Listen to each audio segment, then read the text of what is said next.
The weirdest people in the world, how the West become psychologically peculiar and particularly prosperous.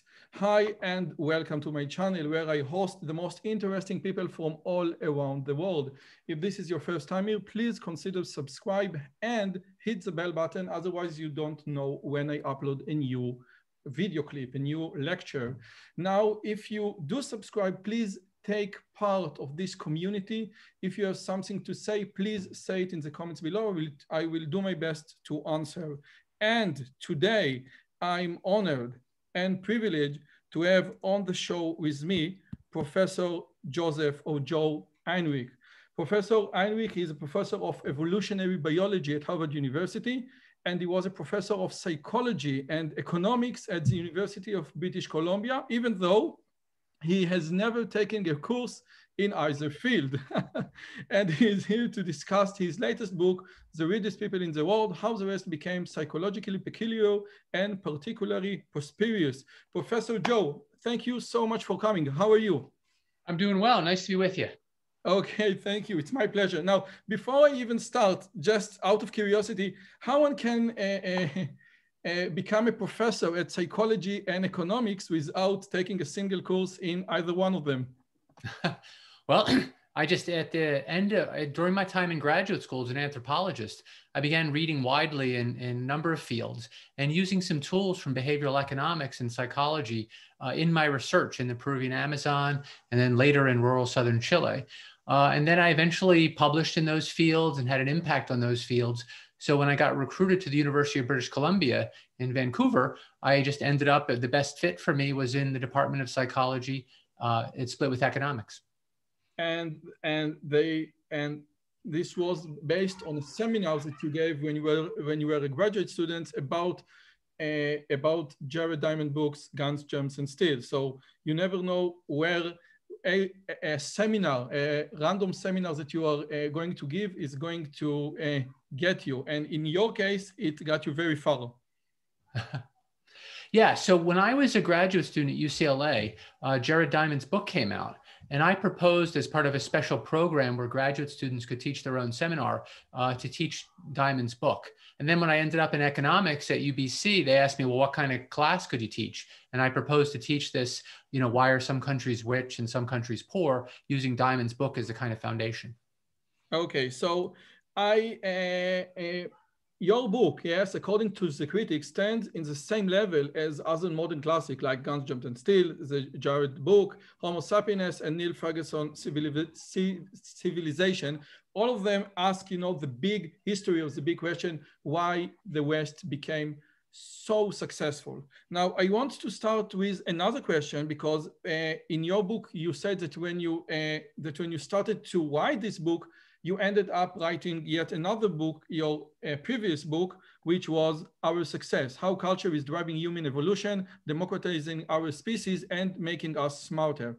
So my first question is how the Weirdest People, the latest book is different than the previous one. What is new in The Weirdest People? Yeah, The Secret of Our Success is really a book about human evolution. And when I first designed The Weirdest People in the World, part one of the book was meant to lay a kind of foundation for how we think about culture and psychology and how we can use evolutionary theory to think about institutions and the kinds of things that economists and political scientists think about. That just end up spinning off and becoming its own book. So the Secret of Our Success is about how genes and culture have co-evolved over long periods of time and how we as a species are particularly dependent on learning and acquiring ideas, beliefs, and values from the minds of others. And that's what makes possible the ability for institutions or technologies and languages to shape how we think and for them to be this kind of co-evolutionary, culturally co-evolutionary duet between those two. And now in The Weirdest People, you're going to take this culture, the institutions that lead or shape in a much broader, in a much deeper sense. So I think that we need to start with, I think, now before we dive into the definition of weird, let's start with another question. Now, in the last 30 years, almost all the psychology and economics experiments were conducted with graduate and undergraduate students. Now, the mere fact that a Princeton undergraduate student doesn't encapsulate the entire society seems obvious to me. And my first question, why is it not obvious for or to the researchers? Yeah, I mean, that's a great question because, you know, long before my colleagues and I, Ara Norenzayan and Steve Heine, raised our alarm about this in 2010, a number of other psychologists had pointed out. I'm not sure why our effort seemed to have a much bigger effect, but by the time we were writing, we were able to put together quite a bit of data, including data about some fairly fundamental aspects of psychology, like perception and memory, which a lot of psychologists think of as kind of the more fundamental aspects. And some of the things cultural or social psychologists study are sort of thought of as less fundamental in some way. But we were able to show we find this variation around the world in how people think, perceive, reason, the kinds of emotions they have, you know, across all these different domains. So maybe the empirical case was just clearer by the time we laid it down. So again, perception, we usually think of perception as being connected to the hardware, and we think that every human being, it doesn't matter if you live in the States, in China, in Papua New Guinea, the hardware, the basic hardware is the same. And when you're doing this experiment, you say, listen, the hardware, the perception or the visual memory is different. So there is like something inherently different in the hardware. But yet again, why the mere fact that your sample is only psychology students doesn't ring a bell or ring an alarm and say, listen, I don't think that this sample can teach me about the entire society? Yeah, so I think, well, I mean, one way to think about this is that we now know from neuroscience that learning certain skills actually shapes our brain. So a simple example that I use in The Weirdest People in the World is that when we learn to read, it actually makes your corpus callosum thicker. That's the information highway that connects your left and right hemisphere. And you get specialized circuitry in your left hemisphere that actually probably drives out some of the circuitry usually used for facial recognition. So it makes literate people right hemisphere biased. So that's just an example of how one particular cultural skill, learning to read, reorganizes our brain, and it affects things like our memory. So the verbal memory of people who learn to read for spoken words is longer. So it's affecting this basic aspect of psychology. And of course, over most of human evolutionary history, most people never learn to read. So when you study students at universities, everybody's literate. So that's flat with regard to your variation. You're never going to detect the differences created by literacy. Even if or she is Asian, so you're not taking only Western, you're taking only also Asian, but the Asian students from the universities that you take are also literate. And you mentioned that over 700 million people in the world now are illiterate. So there are a lot of people there, but not the kind of people that run into your psychology lab. Exactly. Okay. So can I just follow up on one thing you said? Because one of the things I learned in the process of doing this project is that our minds, our ways of thinking about psychology are often schooled by the technologies that we have available. So I encountered people writing about human minds as if they were clocks, back when mechanical clocks got big, steam engines pop in, hydraulic theories of thinking. And so one of the things psychologists had available when they started to talk about the human mind and theorize it was digital computers. And so they have hardware and software. So people began to think about the mind as having hardware and software. It turns out it's something much more complicated than that. And there's no clear hardware-software distinction in many cases. Yes, I think that you know that Descartes, the famous philosopher, said there is like the spirit thing and the material thing, and they're like one point where they interact. But we know now that the hardware affects the software again, and the software or the culture affects the hardware, as like in the reading example. Now, there is like a book that you also mentioned in your book, The Geography of Thought by Professor Richard Nisbet. And he said, basically, when philosophers from the West said, human beings are ABC, etc., they usually say people from the West are.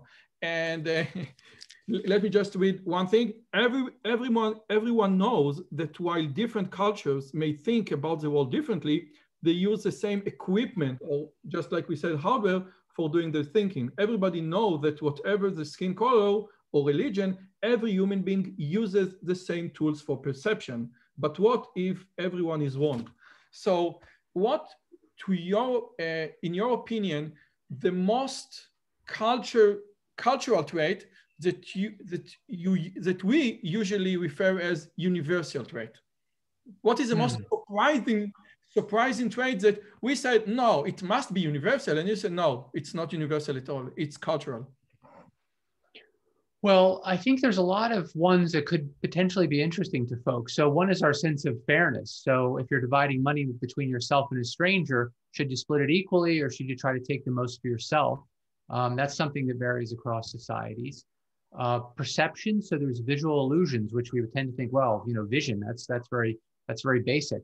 But people don't see some visual illusions in some places, and the strength of different visual illusions varies. So those are two. One interesting one for philosophers is the tendency between analytic and holistic thinking. So analytic thinkers tend to focus on objects, and they want to explain things. They assign properties to objects in certain categories. And then, so you think about physicists and particles, or psychologists and personalities. That's how they explain the behavior of the system. Holistic thinkers think about relationships. So what are the relationships between two people or between two objects, and try to use that to explain things. So that seems to be very important. The use of intentions in judging others. So where I grew up, and my own intuitions are that, a person's intention should be crucial to how you judge them if say a fire started or they killed someone or something like that. But other societies place relatively little or sometimes no weight on intentions. Like Immanuel Kant, the philosopher, his entire moral system, his entire moral philosophy is based on intention.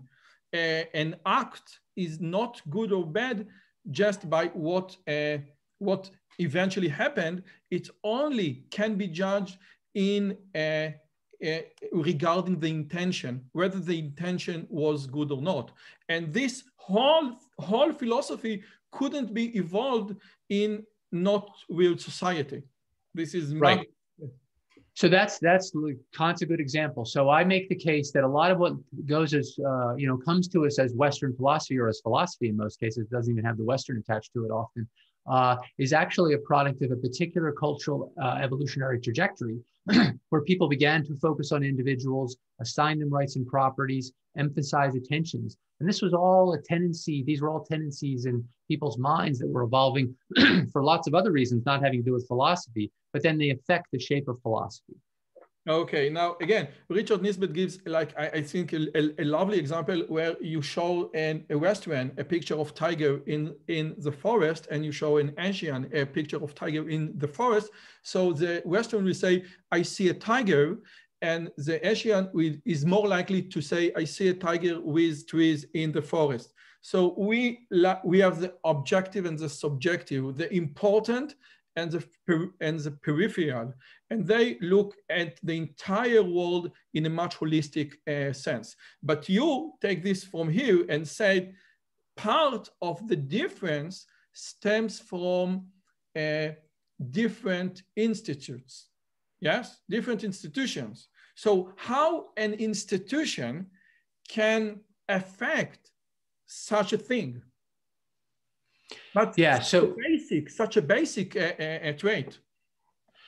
Yeah, and it's actually a pretty simple idea, which is that in order to navigate the kinds of worlds we have to move through, certain ways of thinking are more conducive to moving through that. There are social norms about how people are supposed to think and talk.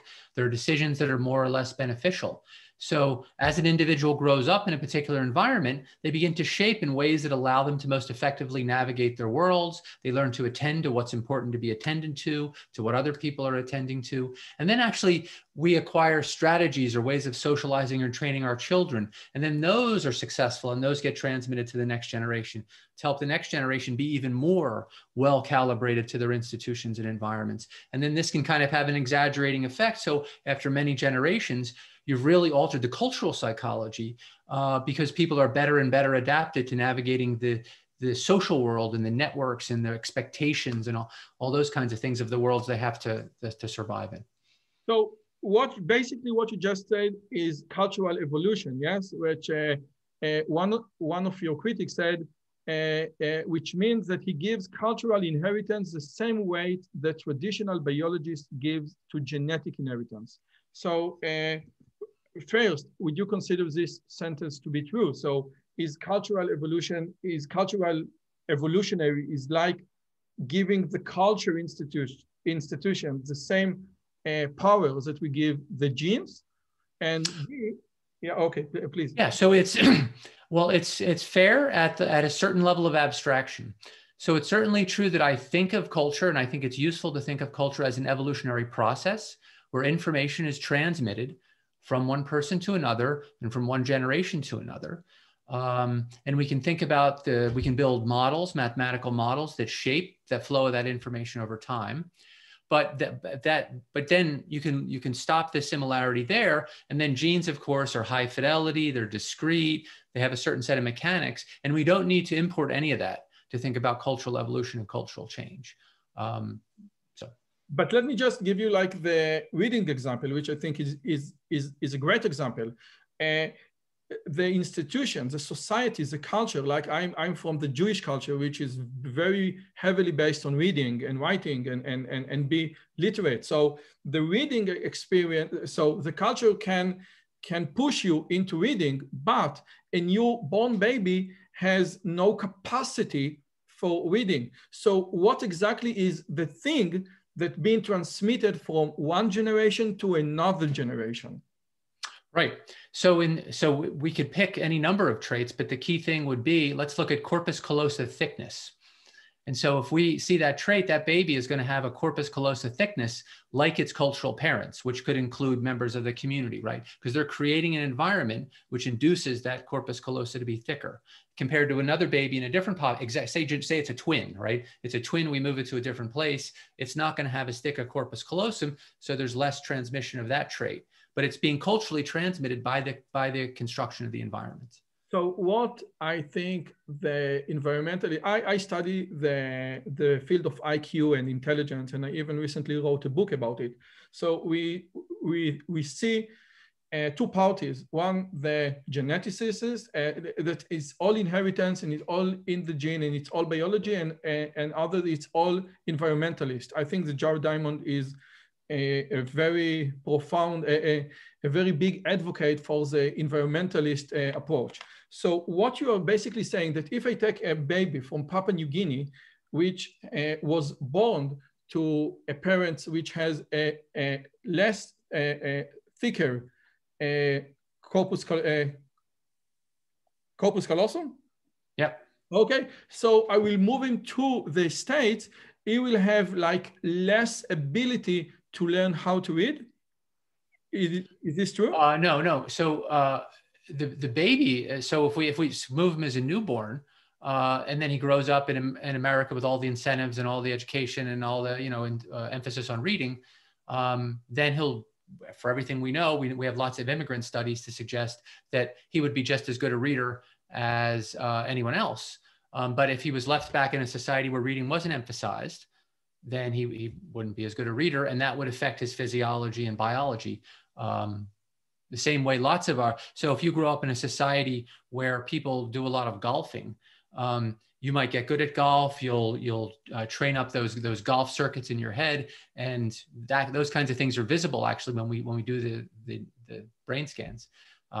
So it's just a story about the structure, the ideas, the values, the incentives that structure people's learning and shape their minds are transmitted culturally. And then that has these downstream effects. Okay, it's like the culture that I think preserve what is important for us as a society. And if the culture preserve like reading, for example, then we will be inclined into reading. But again, it doesn't inheritance in the same way that like your IQ or skin color. Yes. Right. Well, certainly the cultural inheritance, we find that lots of different people matter, not just parents And that if you look at a person's traits, their cultural traits, they're often explained by interactions with many different parents and some amount of individual learning. Okay, so I think after 20 minutes, I think that it is okay to move to the book and to the word weirdest people. Now, weird stands for Western, I just wrote it, just a second, Western, rich, educated, just let me see, here. Western, educated, industrialized, rich, and democratic. Now, Western, I think I understand. Educated, I think I also understand. What is industrialized? Because I think that your theory said that it just began many, many years ago, like 1,000 years ago. So what exactly is the meaning of the word industrialized? Well, so it's important to remember that the acronym doesn't embody any particular wisdom or theoretical importance. It's a consciousness-raising device that we developed to remind psychologists and other behavioral experimentalists, behavioral scientists, that the populations they typically study are not only one population among many in terms of the global variation in psychology, but that along many dimensions, they're particularly unusual. So it's no need to read any much into the acronym.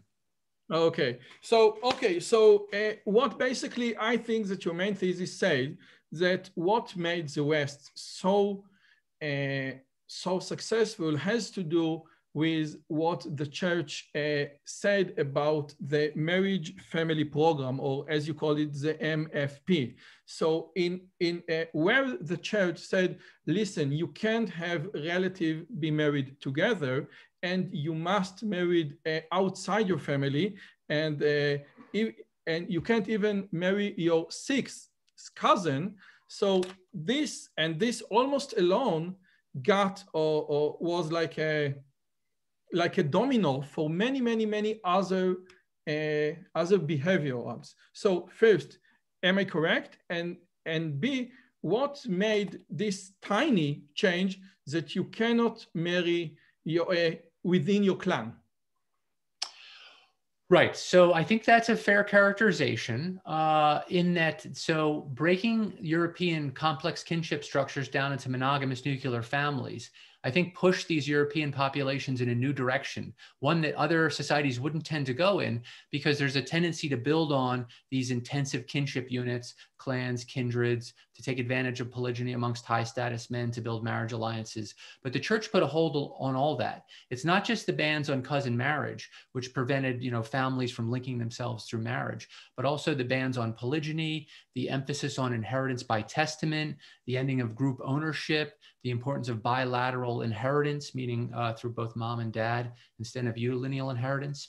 And to really understand the importance of this, you need to realize that from the anthropological and historical record, most societies have been enmeshed in what I call intensive kinship, which means that they relied on large members of these large extended families for their personal identity. So I'm a member of such and such a clan, I'm from the house of Spencer, and that they depended on each other economically for security. So if your husband dies or your wife dies, what happens to you? And when you're old, so there are also old age security. And as the church dismantled these things, unwittingly in most cases, it broke people down to these nuclear families, and then they had to figure out new ways of doing things. So they began to develop these voluntary associations. So guilds are one example. They were originally like mutual self-help groups. Like we would both join, we'd swear to God that we'd help each other in the event of a problem. If I broke my leg, I couldn't work, you would help me, you'd make sure my kids got fed and stuff, and vice versa. And then these eventually become occupational guilds. People starting towns where you would join, again, you'd swear and you'd have obligations and privileges as a member of the town. And so it's a voluntary association. And then, you want to attract good people. So you say, well, if you join our town and we want to attract the really skilled merchants and the skilled craftsmen, then you'll get these rights. The local duke won't be able to impress you into his military service. but you just have to pay this tax or something like that. You know, all legal problems between you and others will be settled in this court. You have to agree not to use violence, those kinds of things. And so it was to be very much the beginning of a constitutional form of government where there's kind of a social contract.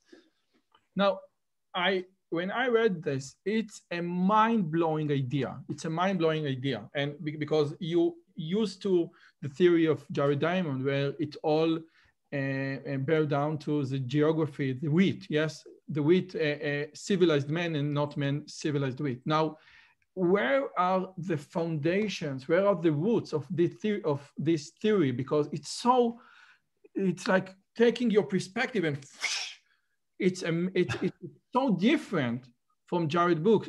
Where are the roots of the theory come from? You're talking about the intellectual roots of the stuff I'm working on.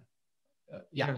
So, well, a big influence on my thinking was a book by Jack Goody about kinship in Europe in 1981. And Goody's main observation in that book, so he was an African he was an anthropologist from Britain who worked in Africa.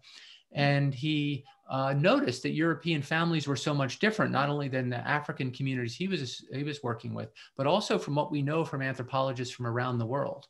So this got him to ask the question, well, how did European families get to be so unusual? And interesting history was also coming around at that time, showing that these small nuclear families preceded the Industrial Revolution. So I think a lot of people assume people lived in big extended families and then the Industrial Revolution happened, then it ended. It turns out in Europe, the families come first. We're just pretty much sure of that.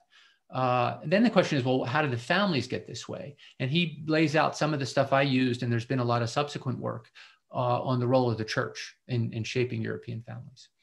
Okay, so again, it's so mind-blowing. Now I'm a Jew, yes, you see, even a religious Jew, and marrying your brother's widow, for example, in Judaism it's a mitzvah, yes, you need to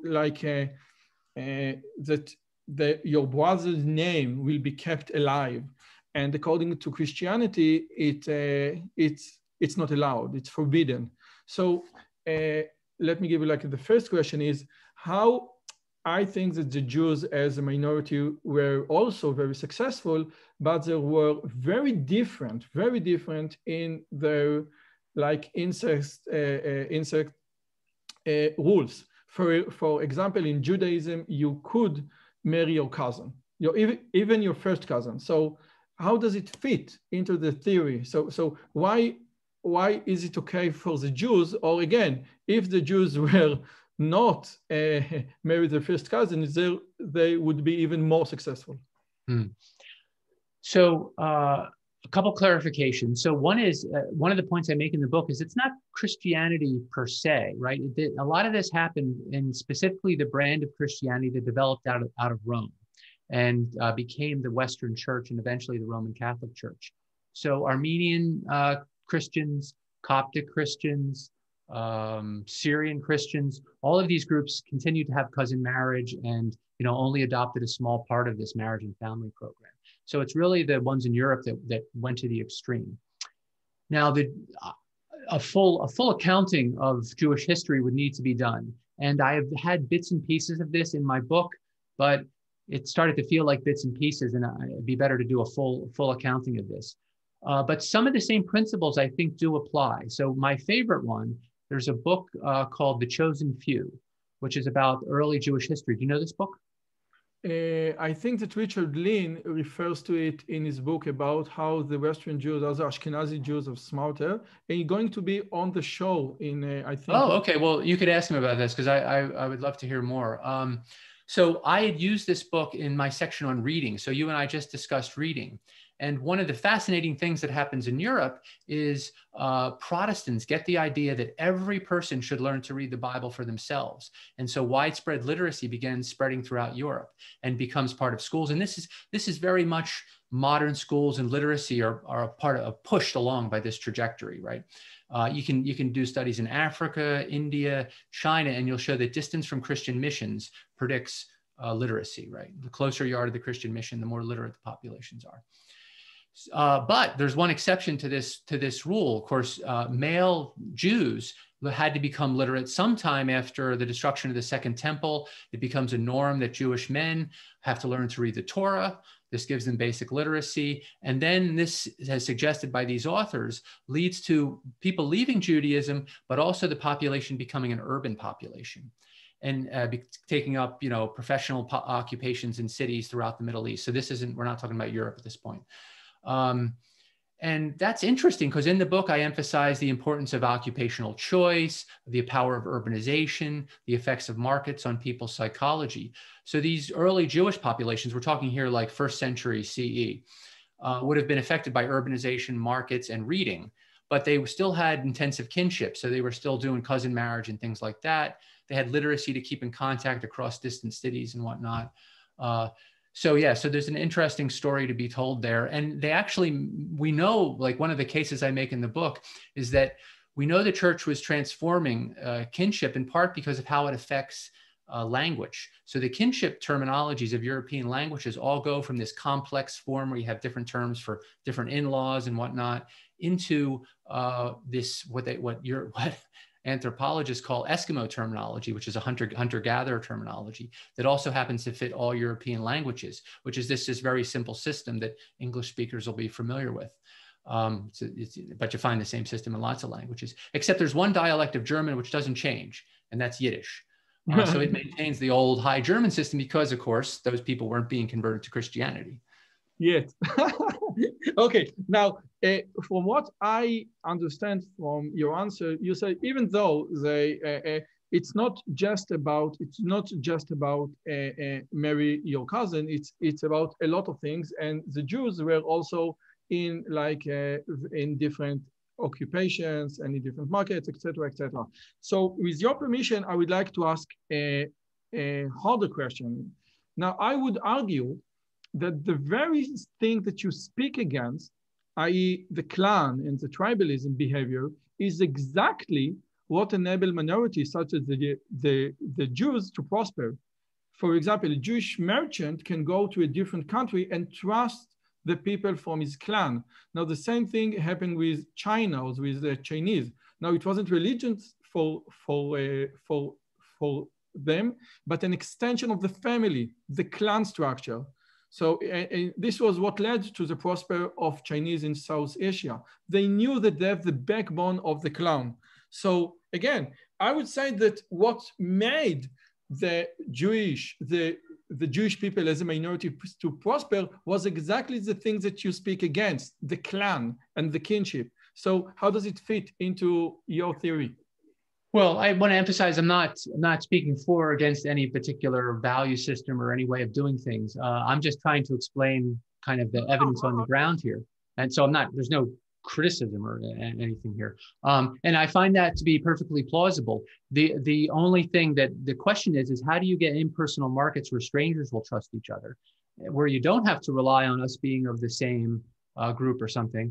And how do you get impersonal governments, impersonal institutions where you pick someone based not on whether they're a member of your family or ethnic group, or you just pick the best person and you try not to attend to these other factors? Of course, that's hard. And, we're not completely down that road, but we're certainly a lot farther than most human societies have been for a long time. So that's the puzzle I was trying to unravel. So another thing that you said that again, when you are forced to marry outside your clan, you are forced to move. One of the things that Western are very unique is the moving thing. Yes, Marco Polo became a very popular figure in Europe, but he's barely mentioned in Chinese literature because they didn't move. They didn't. This was like the Middle Kingdom, and they didn't care about anything else and anything outside the Middle Kingdom. And two, they didn't want to move. They didn't want to go outside their kingdom. So which leads to what you called trust. So I need to trust someone. And this is like a very Western trait that you trust someone, yes? Well, certainly if you ask people trust questions, what? Trust a stranger. Trust a stranger. Yeah, trust a stranger. Yeah. So, I mean, there's a lot of variability around the globe, but there is at the the willingness to trust someone who's a foreigner, who you don't know, who you've met for the first time, you know, there's variation, and it does tend to be the more, the countries who experience this particular history that tend to be in that direction. Now, when I read your book, there is in figure 1.7, the trust map, the global trust map. And you can see the proportion of people who trust others or strangers. And this map is very, very, very similar to the IQ map that Richard Lynn once published. It's like almost identical maps, two identical maps, the trust map and the IQ map. So would you say that this, again, two traits of the Westerns, the IQ as the measure of being able to prosper in their culture, and trust, because it's even, I will tell you, it's scary how much those two maps are almost identical. Right. So one of the other things that I work on actually are these various kinds of cognitive tests. And I've written a bit about the origins of IQ, so I'm curious what you have to say about it. But what my colleagues and I show are that, you know, IQ scores, say, take something like in the Raven's progressive matrices or something. When we do these in villages, say, and this is Helen Davis's work, in Bolivia, if you have schools in your village, your IQ goes up as you get older. If you don't have schools in your village, it's totally flat. So the increased maturational that we see on the Ravens is purely an interaction with the presence of schools. So part of the process that we're describing, the historical process, is the diffusion of required literacy and mandatory primary schooling. So if we think that those things then affect downstream IQ, and these process operates over centuries, we would expect those relationships. So it's one possible theory to explain some of the variation that people have pointed to. I would even say that, you know, there is like this very famous quote from Jared Diamond that those people in Papua New Guinea are extremely smart. I couldn't manage 1 week in the forest without starving to death, and they're intelligent just in other domains. Now, I would say against what Jared Diamond says that, of course, and this is not my claim, this is Thomas Sowell's claim, of course that IQ is culturally biased. It is culturally biased towards the Western culture, but we live in a culturally biased world. And in fact, this is what the Flynn test or the Flynn effect actually said, that the Flynn effect said that the average IQ rises in I think 10 points every 20 years. What does it mean? That our ancestor, it's not ancestor, it's like the people like from 80 years, like in the 1920, was much dumber than what we are? No, but in terms of the West, how they produce money, how they produce good, they were much, much less capable than what we are right now. So I think, right, yes, IQ is not like a profound thing in nature, but it's a profound thing to be able to manage in Western society. And nowadays, all societies are becoming Westerns, since, you know, the globalization, technology, et cetera, et cetera. Even though that you are in China, you have Xiaomi. So you need this Western values and Western abstraction. You can't do math without abstraction. Therefore, the Raven progressive metrics are extremely important. Right. So Michael Muthu, Christian, and I have written about this, and so the problem is part of what people want to read into these cognitive tests, IQ tests, right? They have a kind of mystique that somehow they're tapping into your genetic potential or something like that, rather than capturing a particular set of cognitive skills that are suited to success in a particular kind of institutions at a particular place in history, which is what we think it measures. Yeah. Which is not inconsistent with what you just said, but it puts it in a broader anthropological perspective. Yes, but I just want to emphasize that this test is extremely important if you live in the West. It's extremely important. It's like if you take a trait trait against trait. Yes, like how nice you are and emotional intelligence, and measure it against IQ. So everything else against IQ, everything else is bigger. We know that the correlation between life success, whatever that means, and IQ is 0.6, which stands for 36% of the variance. So the majority of the variance is not IQ, but there is a single trait that can encapsulate and predict with such a strong validity what your outcome in life will be, and rather than IQ test. Now, with your permission, I would like to move on to what you said about conformity, okay?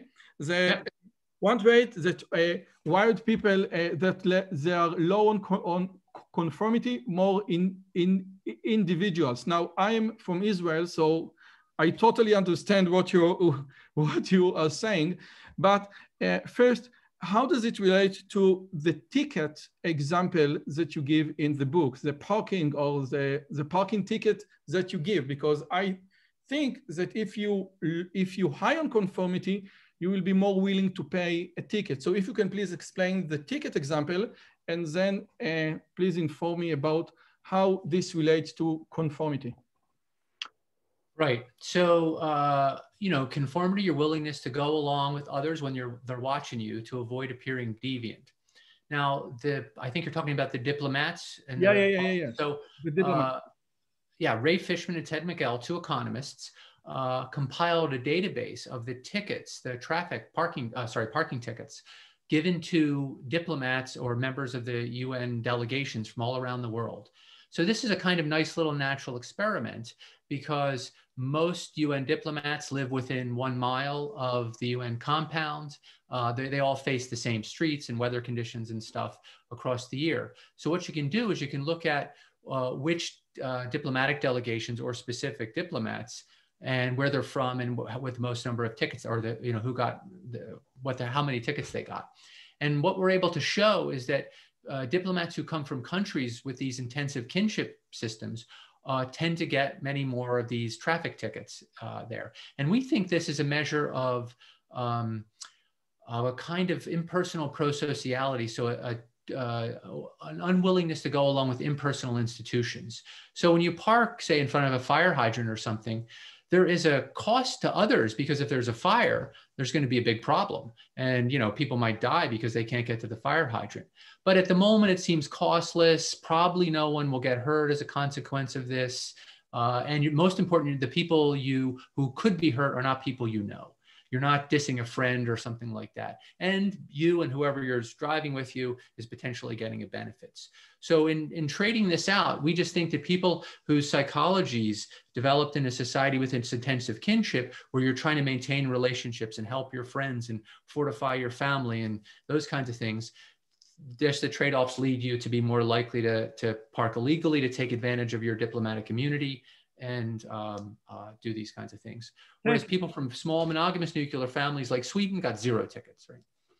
Oh, take advantage to help your kinship, to help your relatives. Now, in a conversation that you have conducted with Walter Isaacson, you said something like, people who come from monogamy societies are more willing to follow unexplained rules, or something like this, because there is something in monogamy that you just can't do, and there is no rational explanation for this. If you are in a nuclear family, you follow many unwritten, unexplained, unrational rules, and this is where you are more willing to follow park correctly. Is this correct? Yeah, well, so that's just the case that I'm making. So that there are, in societies with these monogamous nuclear families, you don't have a lot of relationships. If you need a job, you just have to submit your resume and hope, you've got the right qualifications, right? You're not going to be like, well, I got a cousin who knows a guy who's on the board and they'll get me a job, right? So there's these different ways to make your way in the world. And the more your society is governed by these impersonal institutions, the more people are obeying the impersonal institutions, as opposed to taking advantage of these lifelong enduring relationships through friends and relatives and other kinds of contacts. Okay, so again, let me give you another counter example, and I would like to hear what you say about this. If you if you look at like the Swedish and the German, and they're very conformist. And now with the German, it's almost a joke. The Jerome K. Jerome wrote in 1900 the following thing: the German citizen is a soldier and the policeman is his officer. The policeman directs him where in the street to walk, how fast to walk. At the end of each bridge stands a policeman to tell the German how to cross it.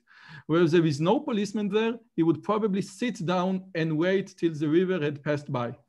And again, Professor Gad Yehir, who was here on the show, done research on German academia and got to the same conclusion about the structure, very, very conformitist.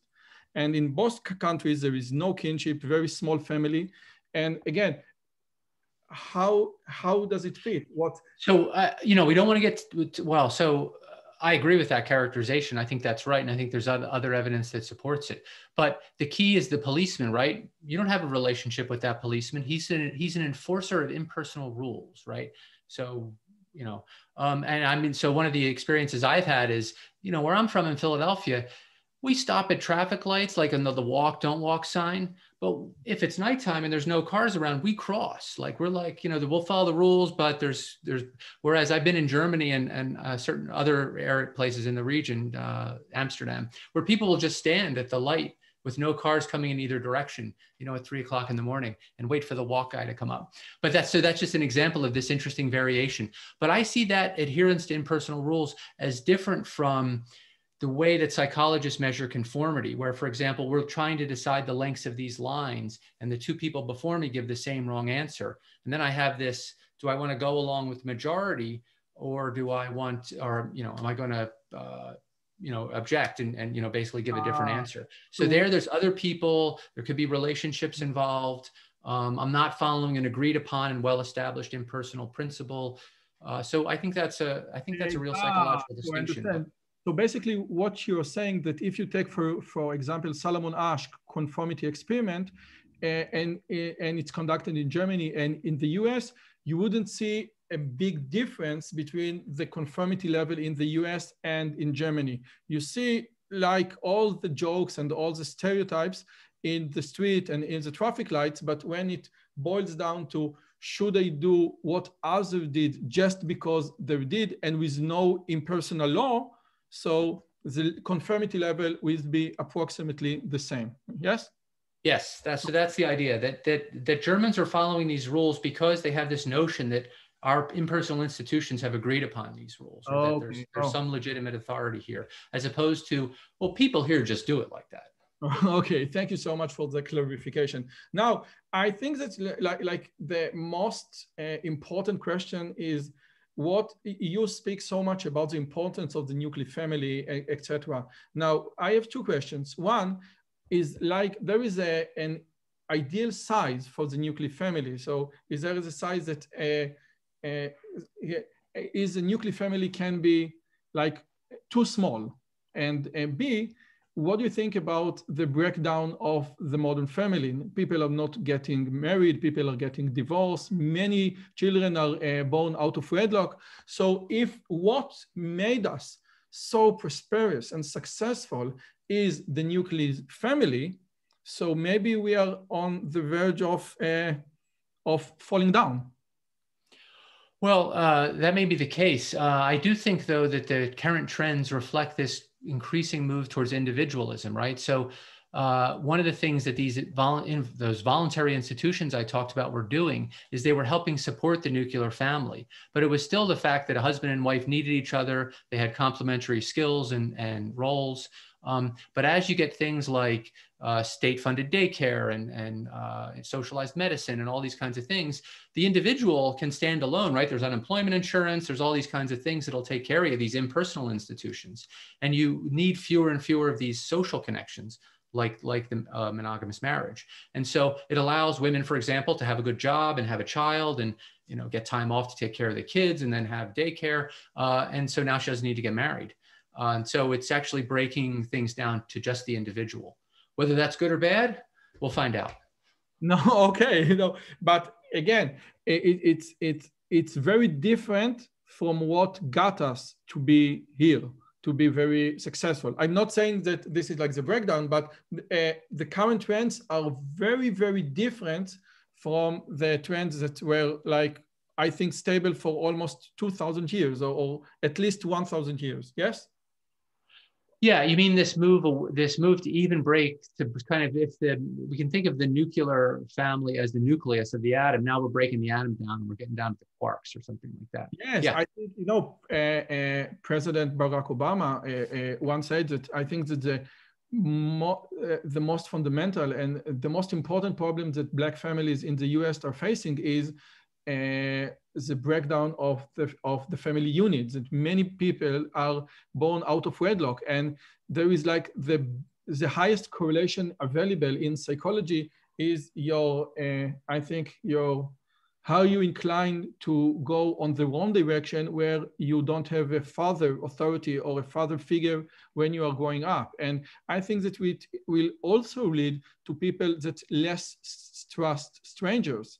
So again, it's like a slippery slope that and you said, I don't know where this might leads us, because I tell you, listen, the nuclear families, the monogamy, the father and mother, this thing led us to be very, very, very successful. But now this is all breaking apart. I don't know what is going to be next. Yes?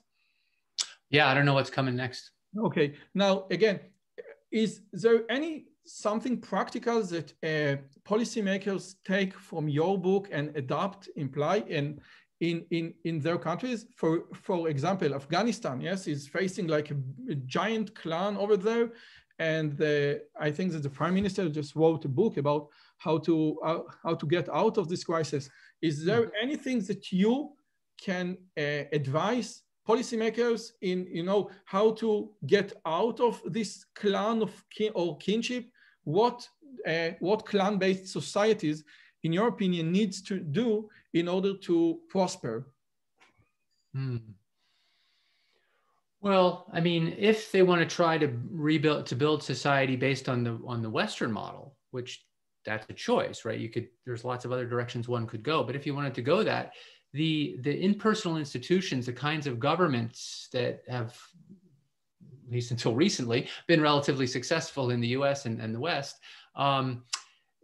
it requires this kind of a degree of individualism.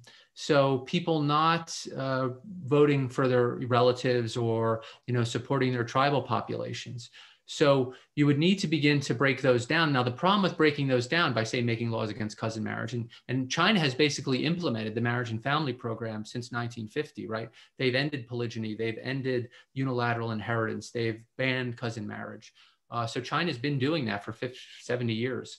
So you can implement that, but the problem with that is those things are also people's social safety nets, old age care. So you'd have to simultaneously do one where you'd make these family structures more difficult to hold together at the same time while building up things like unemployment insurance, medical care, all those kinds of things, because people won't have those things. They won't be able to go to their cousin if they need money or something like that.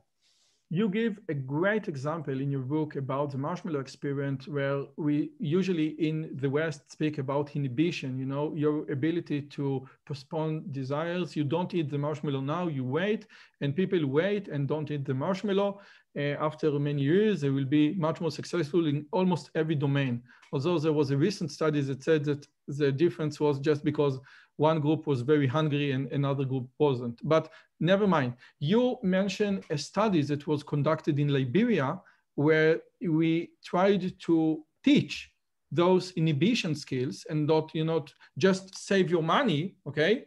But without the right institutions, people just, when someone saved his money and people just come and stole it from him. So it was against their own good to do the inhibition. Could you please elaborate on this? Because I think that it's a mind-blowing example of how how changes in society are extremely difficult. You touch one thing and you need everything is changes. Right. And that's a great case, because it's a case where it seems obviously good that people could defer gratification. But in that particular environment, you know, deferring gratification just meant you built up a store of wealth, and then you were a target for people to take advantage of you. In other places where I've worked, people aren't targets. Well, they're targets in the sense that suddenly their relatives show up with their hands open, and social norms and obligations say, well, you got this storehouse, you got to help your cousin because he needs an operation. And then so your money goes away. So people are like, why should I save up? I ought to give it away every time I save it. So they consume it immediately. And so they can enjoy it in some sense. So yeah, no, that's a real issue. And that's why these things are so intertwined. They're hard to change. Wow. Professor Joe Henrich, this was a fascinating conversation. Your book is fascinating. Let me just ask one last question regarding your book. How can I relate to it in regard to Jared Diamond's book? Is it like a different explanation? It's a different answer? Or is it complement? And if it is complement, which is more, I wouldn't say profound, but which is more basic? You first need the geography and then you need the cultural institutions, or the other way around, okay? Yeah, that's a great question, because I see them as very much complementary. So I think that, you know, Jared Diamond makes a great case that we should expect the most complex societies to have emerged in Eurasia. Eurasia just has so many advantages. It's the largest continent. It's oriented along a longitudinal axis. You're just going to have more populations. You're going to have ideas spreading around, more chances to take advantage of those things. And as Diamond puts, as the case Diamond makes, there's more different kinds of domesticatable animals, more of the relevant plants. So agriculture was going to get started. So I think he's pretty much on target until about 1000 CE. And then I think you got to explain why this relatively obscure part of Eurasia in Northwestern Europe begins to take off. And that's why I think, you know, you make this case that these certain European populations took a different route and began doing something that's fundamentally different from the kinds of things we'd seen in the past. Well, thank you so much, Professor Joe Henrich, the author of The Weirdest People in the World. It was a tremendous pleasure to speak with you. Thank you so much for giving me your time. It was fascinating. Again, fascinating. Well, great to be with you. Thank you so much. Okay, bye-bye. Thank you.